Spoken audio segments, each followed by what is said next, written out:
আসসালামু আলাইকুম। চারিপাশে শুধু পেঁয়াজ পচার কথা শুনছি আমাদের গ্রামের মানুষ। বলাবলি করছে পেঁয়াজ পচে যাচ্ছে তাদের সবাইর। আমি আমার নিজের পেঁয়াজ কখনো দেখি নাই নামিয়ে পেঁয়াজ পচছে কিনা ভালো আছে। তাই আমি আমার বাড়ির পেঁয়াজগুলো দেখলাম। বাড়ির পেঁয়াজগুলো মোটামুটি ভালো আছে। বাট আমার রাস্তার ঘরে ২০০ মনের মতো পেঁয়াজ রাখা ছিল।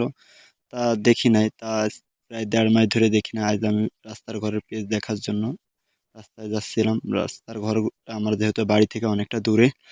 তার জন্য একটু সময় লাগছিল যেতে। যেতে, যেতে দেখলাম রাস্তার চারপাশে গাছপালা, বৃষ্টির পানি পেয়ে অনেক সতেজ হয়ে গেছে।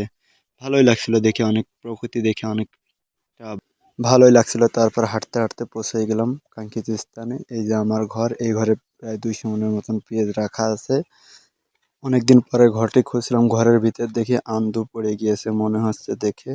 তারপরে দূর থেকে দেখে মনে হচ্ছিল সেরকমটা আন্দু পড়িনি। এখন পেঁয়াজ দেখতেছিলাম, পেঁয়াজ উপরতে দেখে ফিটফাট লাগতেছিল, নিচে কেমন আছে জানি না। একটু গভীর করে দেখার চেষ্টা করলাম, দেখলাম নিচে পেঁয়াজ কিছুটা পচেছে। দেখলাম মোটামুটি ভালোই পচেছে। যা পচেছে তাতে কোনো সমস্যা নাই, যদি পেঁয়াজের দামটা ঠিকঠাক মতন থাকতো। পেঁয়াজের যে দাম বাজারে ৮ থেকে ৯০০ টাকা, এতে কৃষক কোনোভাবেই বাঁচা সম্ভব না। এতে এখন আমাদের ক্ষতির সম্মুখীন হতে হবে। যে পরিমাণ পেঁয়াজ পচেছে, ৮-৯০০ টাকা বাজারে না বিক্রি করলে পেঁয়াজ সব পচে যাবে মনে হচ্ছে। এর জন্য যা পচেছে এখন আর করার কিছু নাই, পেঁয়াজ বাজারে বিক্রি করে দিতে হবে। দেখা যাক অন্য সাইডে কী পরিমাণ পচেছে। এক সাইডে তো দেখালাম ভালোই পচেছে, উপর সাইডে যায় দেখতে হবে একটু। এখানে একটু গভীর করে দেখতেছিলাম পেঁয়াজ কি ভালোই আছে না খারাপ আছে।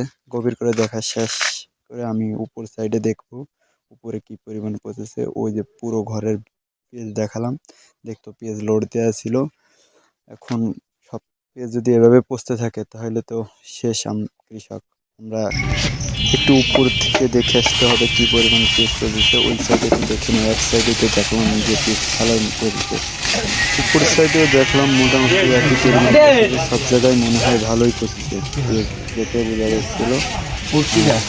এখন কি করতে হবে, বাজার গিয়ে পেঁয়াজ বিক্রি করার জন্য প্রস্তুতি নিতে হবে। বস্তা টস্তা কিনে আনতে হবে, যেহেতু পেঁয়াজ এভাবে পচেছে। পেঁয়াজ আর রাখা যাবে না ঘরে, পেঁয়াজ বিক্রি করে দিতে হবে এখন।